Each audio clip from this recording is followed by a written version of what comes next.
He's like love, love, love, and music. La la la, love, love, love, love, love, and music. Love, love. Hello, hello, hello, everyone. Thank you for tuning in. I am Jay Lee. This is Jay Lee's Corner. This is my review for part 1, okay, of the Love and Hip Hop Atlanta Season 8, Episode 1. It's 2 hours. I can't do 2 hours in one sitting. I can't do 2 hours in one video either. That damn thing will be 45 minutes plus 4. No. So I'm splitting it up. Y'all gonna get hour 1 and hour 2 because Mona with the bullshit. And then the Love and Hip Hop Miami reunion part 2 came on at 10. I said, Mona, we got jobs to get to, bitch. Jobs, bitch. Okay. But let's just get into this review. If you have not done so already, take a moment and subscribe to my channel and become a whole Jaybird. Dun, dun, dun, dun, dun, dun, and all that good shit. I'm gonna start saying that a little bit more, not putting the correct thing, because I be forgetting sometimes to put the thing on there, whatever. Do not forget to like, comment, and share this video. Always hit that notification bell. Hit the damn bell. So you want to wonder, did she put a video up? It will tell you if you subscribe and hit the bell to get a notification. Okay. Anyway, so let's just get into it. New cast, photos, and intro, whatever. This is surprising to me, okay? We have Stevie up in the corner. Young Jock down in the little blue suit or whatever. We see Rashida. We see Mimi. Carly. We see Spice in the blue wig. And then Scap De Leon, okay? And the little purple suit on the side. Look. Scrap sexy. I don't care what nobody say. This Scrap right here, not Scrappy. You know what I'm saying? Okay. Not that Scrappy. Not Mama D Scrappy. This Scrappy right here.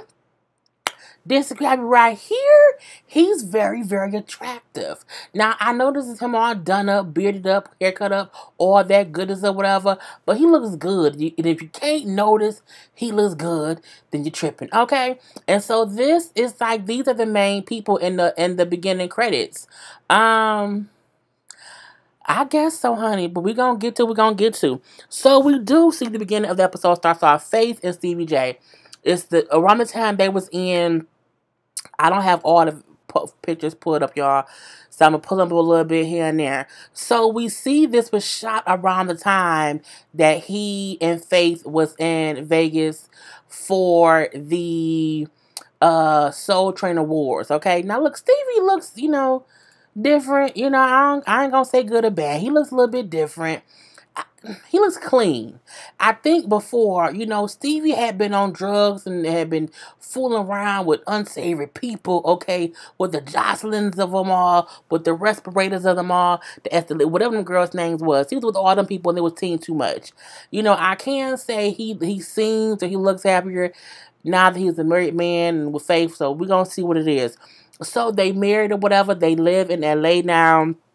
He brings about they've been friends for years and how the friendship just turned into a marriage and a relationship. He says they was in Vegas and, he just said, like, let's get married. And she said, okay, and they got married. And that's really what it was, basically what it was. But he says it was because they had a friendship for so long and it just blossomed into love. I mean, people was like, oh, they both knew Biggie. Biggie would be turning over in his grave. I can't believe she did that. Biggie was fucking Lil' Kim behind Faith back. Miss me with the bullshit of it all. Okay. Anyway, so again, they happy. They in love. They married. It's what it is. He brings about things happen so fast. He had not had the time to tell Mimi or Eva before it kind of hit the news. Because when it came out, people was like, they got me. I didn't believe it. I said, bull these shit. Okay, bull these shit. Okay, and I didn't believe it. But I'm like, they still married. They still married to this day.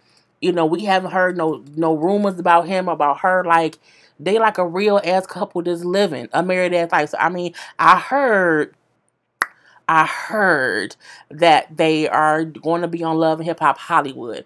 I heard that from somewhere, but I also know that Stevie posted like a little picture of him and Faith at their spot in LA with cameras. So they own something, and it's gonna be something VH1. I don't know about them being on Love and Hip Hop Hollywood. I feel like the cast is so young and immature, and Stevie and Faith is just older and mature. But we know that they're trying to have Love and Hip Hop Hollywood be about couples only. So hopefully it be some older couples. With Ray J being married with a kid. He's a producer. Stevie J is a producer. Even A1 Pearls and Slippers or whatever is a producer. He's also married with a kid. So who knows? So we shall see what's going to happen there. Spice and Tokyo friends now. I think Spice had a boob job. I hope I got these pictures right. Yeah, I think Spice had a boob job, okay? Mainly because her boobs look way bigger. And I don't think that's just a bra. I think she had a whole boob job. But whatever. So her and Tokyo are not friends. They both say how they learned from them kind of falling out before, and how it was a big mess, but they've made up, they've matured or whatever. I say okay. We do see some dude named Vaughn. Vaughn looks familiar. I don't know where I know him from. I don't know if I see him on Candy Coated Nights back when it was on the internet. Is this his? Yeah, this is his picture. He open. Y'all know I'm talking to myself. He looks very familiar, and I don't mean because he also looks like a lighter skinned version of Lawrence from Hustle. So I mean, I've seen him somewhere. She say he's an A&R person. I may have seen him on another show, but I've seen him somewhere before, and I can't quite pinpoint where. But he meet her at her show. I got this dress on, y'all, and I want to just take it off so bad. I wore it to work today. Anyway.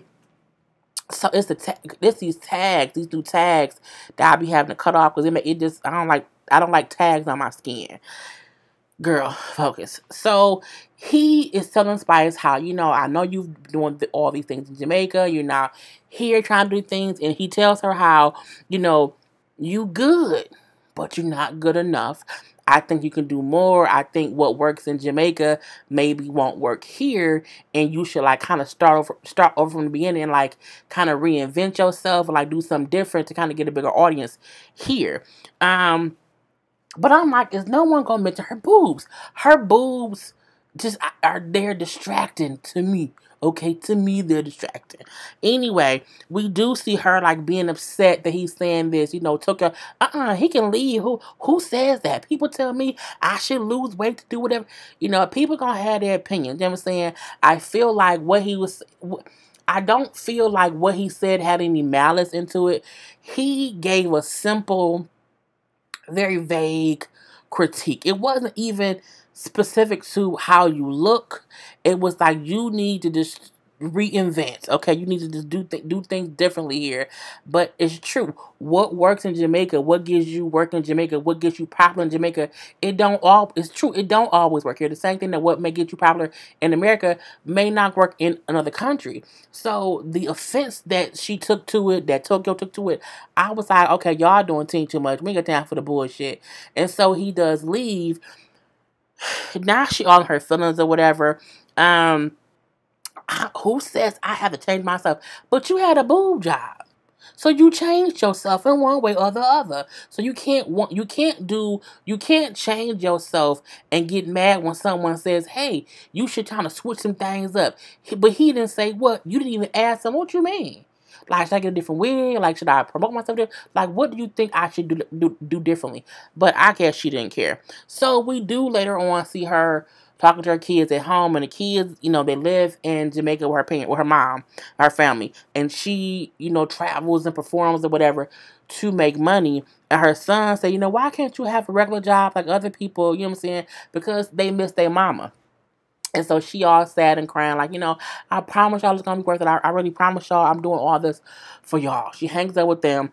She brings up how the reason she's on the road so much and the reason she's gone so long is because, how much she's getting paid is not that much because she's playing these small venues. She says if she gets bigger and more popular to where she can play big arenas, she wouldn't have to be on the road for so long. But she's on the road for so long because the amount of money she needs to make, she has to do so many concerts because she's playing these small venues.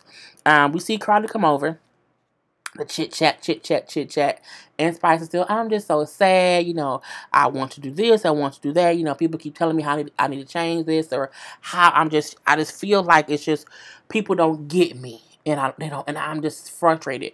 And Carly to say how, well, just keep kind of grinding, you're going to be great, people going to recognize you eventually. I said,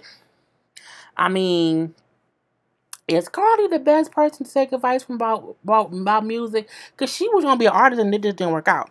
Anyway, we do see, I don't know the next picture that I have up here, but we're going to just put this one down. Y'all going to see what it is next. We do see that, the scene that Mimi called the 911 because it's a guy in her garage. She was in her car, and when he saw her, he shot at her. So we hear the whole 911 call or whatever. So we then later on see her meeting up with Rashida, Erica, and Carly. And that's Erica Dixon, is it? Scrappy old baby mama. And she ain't pregnant in this scene because her stomach was on flat. So Mimi brings us how it's been crazy lately because, Stevie got married. He moved to LA. Her girlfriend got a contract playing in Israel. So she's over there playing basketball. So it's just her and Eva at home. She says, I was at the house, went out to my garage, taking my trash out. And when I got in my garage, a guy was in my garage, in my car. And he got out the car, closed the door, and he shot at me. I was like, well, that's kind of, it's crazy to know that it happened. And so she showed them a picture of the bullet imprint in her car because it did not hit her. It hit her car. And so, she's like, I'm so shook up. Eva's doing okay. She's a very, strong little kid or whatever. Oh my, that is so crazy. So they all like, oh girl, we can't believe it. We feel so sorry and all that stuff. She brings up how Stevie was upset that she didn't call him and tell him what happened. And she said, well, I don't know why he wanted me to call him because he's in LA. Like, what can he do? Like, he been telling me for the past couple of weeks he gonna come visit, but he hasn't. And I feel like this. I feel like even though it ain't shit he can do from LA, I still feel like, considering the fact that that's his daughter, you could have called him, and told him what happened. The same way he could have called you and told you to get married. But I do feel like him getting married wasn't a dangerous situation with your child. I feel like if you at home and you and a dude in your garage and he shoots at you and your daughter there and that's his daughter, I do feel like that's more of a reason to like, you know what? Hey, let me let you know she's okay. You know what I'm saying? I feel that. I feel like Stevie had the right to know this because his daughter was there. And he could have just wanted to know that things were okay. You know what I'm saying? I feel that thing, but whatever. So we do see that later on, Carly comes over to Mimi's house so that Mimi doesn't have to be at home by herself. And she's filling out her wedding invites. And she is getting married. See, wrong picture. I told you I couldn't think of a picture I had up. She getting married to this dude. So she's been dating this guy. They were dating for around 5 months. And he proposed. She's like, oh, I'm so happy. We saw her get engaged. It was right after the last season ended. It was like maybe a week, maybe a month after the finale. So we figured, oh, they must be shooting for Love and Hip Hop because we seen the video of him proposing to her in the club. So she says she happy go lucky or whatever. She's happy. They're planning to send out the guest list or whatever. She's inviting the whole cast because, what is a Love Hip Hop wedding without the cast? And Mimi asked, like, are you going to invite Jock? Well, I don't know. But I'm like, we cool now. So, yeah, I'm going to invite him or whatever. They go from talking about Jock to her saying how, all her exes cheated on her. She then bring up Scrap. And from there, they then get on Tommy and say how Tommy was in jail, how she got arrested for beating up her daughter, how she then got out of jail and got rearrested for contacting the daughter and all that stuff that happened before. And she's back in jail now for being drunk, going to court drunk for the same case. I mean, girl, if it ain't one thing, it's another with Tommy, but we're going to wish her well. Anyway, so that was the end of that. Now, we do see Scrap De Leon. Okay, now this is a bad photo of him, but it was the photo. This is him still in jail. And we know that because he has no haircut. He looks a little bit dirty. Those are like prison clothes. So we do see that while he was in the halfway house, he was still recording things. So we see he has some kind of little camera. We see him walking through the mess hall. We see him showing, you know, like in the room is 3 men to a room. You know, how the food is horrible. You know, he brings up how, of course, he went to jail in 2016. He got 20 years. However, he had to do 5 years in jail. And then 15, was it 5 years in jail and 15 years on probation? Which is crazy. 15 years and girl, I'm so happy I'm not a felon or I'm not a felon or I'm not a felon or even a misdemeanor person. I'm just free and clear. But I'm like 15 years probation, girl. Anyway, so he went to jail in 2016. He says in December of 2018, he was sent to a halfway house. But he can get out and visit family as long as a family member who has no record can sign him out. His mama got a record. Everyone he knows that's a blood relative has a record. And his knowledge is daddy dead. So, you know what I'm saying? He don't have no other family or whatever. So, for right now, he is at the halfway house chilling. Like a villain. Not a felon, because he's a felon, but like a villain. You know, he don't look too cute right... Well, girl. He don't look too cute right here. But, you know, this is prison look. But he still looks like once he cleans himself up, he may be able to do a little something or whatever. But you can see from that first photo the first photo that I put up, where we see him looking all nice and snazzy. He cleans up well. Okay, he cleans up well. Anyway, we do see, girl, did I get the picture? I forgot to put your Mama D. Mama D asked, Scrappy, okay, come get your mama. Please come get your mama. Girl, Mama D in these club, her and Kit Kat. Her and KK in the club. Girl, Mama D was up on the bar, dancing and singing, gyrating, and looking at tongue. Girl, I said, what the fuck is going on here? Girl, I get Mama D had that surgery and she felt like she is the best looking 55-year-old woman in town.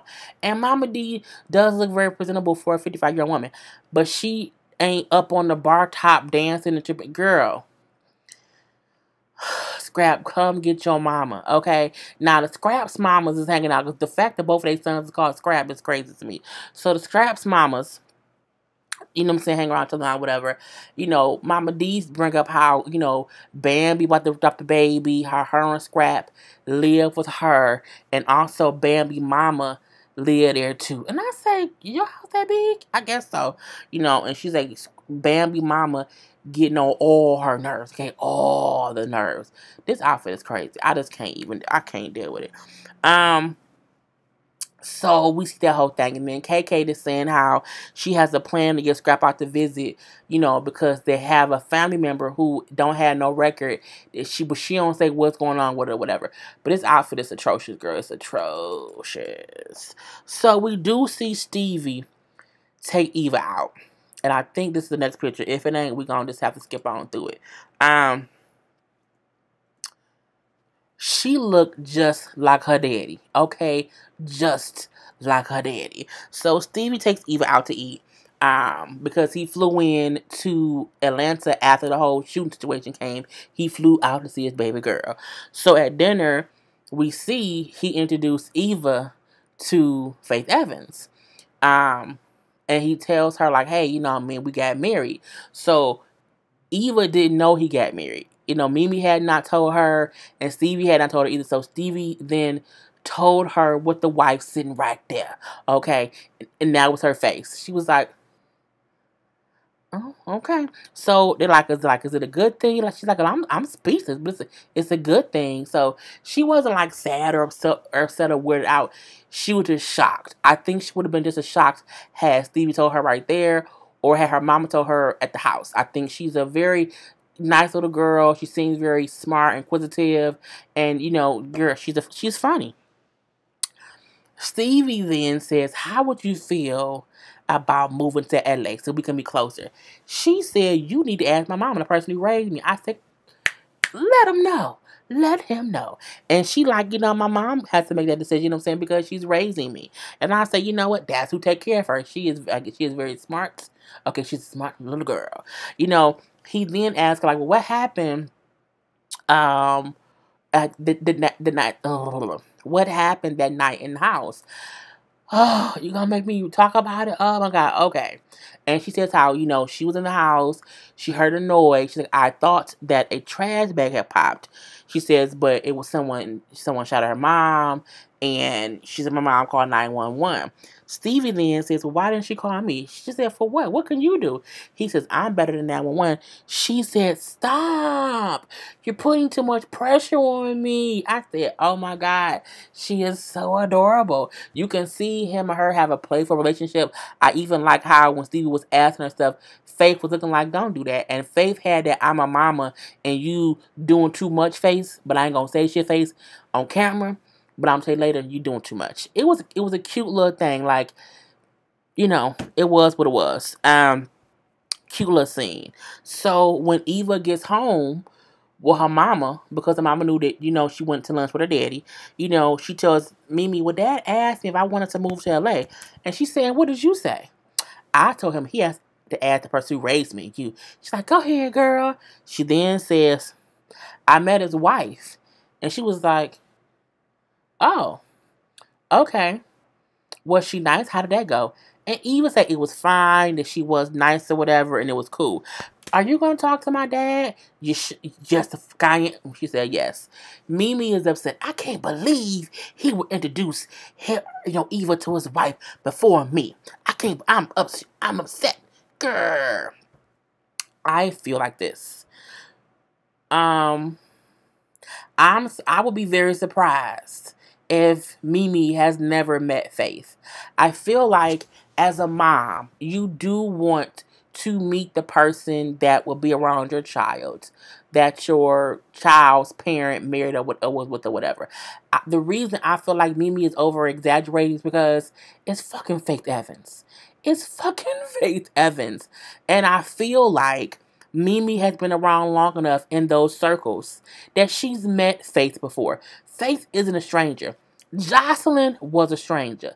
Esperita was a stranger. Who else did he ever mess with? Whoever, I just don't feel like Eve is a stranger enough for Mimi to be as upset. I do think she has every right to say, you should have just told me first. You should have told me that you was going to introduce her to Faith, because you should have done that. But I don't think it's enough for Faith to be for Mimi to be like upset. I'm like, girl, come on now. But I know she need a storyline. We know Mimi don't have Nana's storyline, and she can only drag out this little gunshot thing for too long, and that's already over and done with. So I feel like her next thing is, okay, I'm pissed off that he let her meet Faith before me. But I feel like, Mimi, I'm about 89% sure you have met Faith, and you know her enough to not feel like he introduced your daughter to a strange wife. Okay, let's move on. We do see that Scrap. Excuse me. He gets out to visit, mainly because somebody goes and picks him up. So Scrap finds out that he has a blood half sister. He has a blood half sister who doesn't have a record. So she was able to check him out for a couple hours until come back to his mom's house. So he hit the mom's house. The Sass is there, the mama there, the half sister there, and I'm like, where the fuck did she come from? I'm like, where did she come from? So he like, how did I have this whole half sister that you never told me, like, where did she come from? KK then says, because he wondered, like, where did she come from that you were, able to, I never knew about her. KK then say, well, your daddy cheated on me with her mama and got her pregnant with her. And, you know what I'm saying, we stopped talking at that point or whatever, and I knew the lady was pregnant, but I never knew she actually had the baby. She's like, so I just kind of didn't think about it or whatever. And after that, I just felt like your daddy was dead, like he was gone or whatever. So I just kind of just told you too that your daddy was dead. I said, you told that boy that his father was dead and he wasn't dead. Like, you can't tell someone is dead unless they actually died. You can't say they dead just because you ain't seen them. That's just not the right thing to do. So she also brings up how if her or Sass would have been able to get him out without the sister, she wouldn't have told him.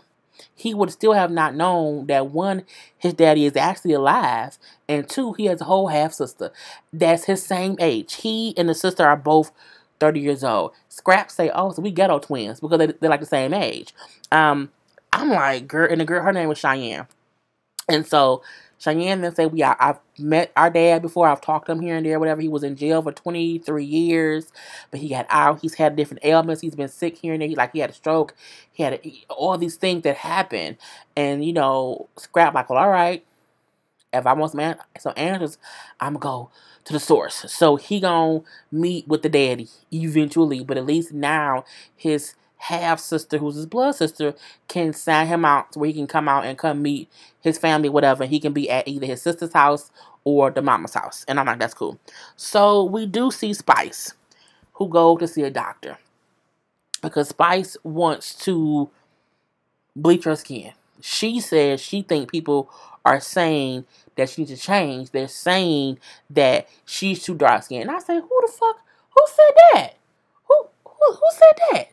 No one. No one said that. That just shows how someone can say something so little and the person's mind can go all the way out. No one said that. No one said that. Look, do we know there are race issues within the black community? Yes. Do we know people sometimes look at a darker skinned person or a lighter skinned person and will judge them based on that? Yes. The dark skinned people and light skinned people both have their own crosses to bear. Yes, we do. But Spice making it seem like it seems stupid to me because Vaughn said I should change, and what they mean is I'm too dark skinned. I don't think that's what anybody meant. I think what they meant is your style is whack. Okay, that's what I think it was. So for her to go to meet with a doctor to have her skin bleached and to say it's because people hate black skin, like they dog black skin, and they do, but the way to combat someone hating dark skin is not to make your dark skin lighter. It isn't. You should be proud of your beautiful dark melanin infused skin. The solution to someone bashing anyone who's darker skinned is never to say, okay, I'm going to say you must want me to be light skinned. No, that's stupid. That's stupid. So she went to the doctor because she wants her skin bleached. And the doctor like, okay, so there's all these risks to lightening your skin. Like is this risk, that, all these risks that she lists and say, this, and this. And she said, well, I still want to do it because other people do it. And She then says, okay, anyone who comes and says they want to have this done, I always suggest that first, before they do it, they have a psychological evaluation. Oh, I'm offended. Why would you say I need that? And she just told you if anyone came and wanted this as a precaution, this is what they would suggest to do first. They do that with most elective surgeries. Any elective thing that you do, they ask you to go get a psychological evaluation to be sure that you are mentally stable enough to be making this decision. It's that simple. It's not even that big of a deal. But when the doctor suggests that, Spice is now offended and she leaves saying, I'm going to get it done. And I'm a girl, the fuck bye. We don't really care. We then see Spice invites Carly, Mimi, and Rashida down to a photo shoot. And when you see this shit, look at this shit. Look at this shit. You see that? I want to make it bigger.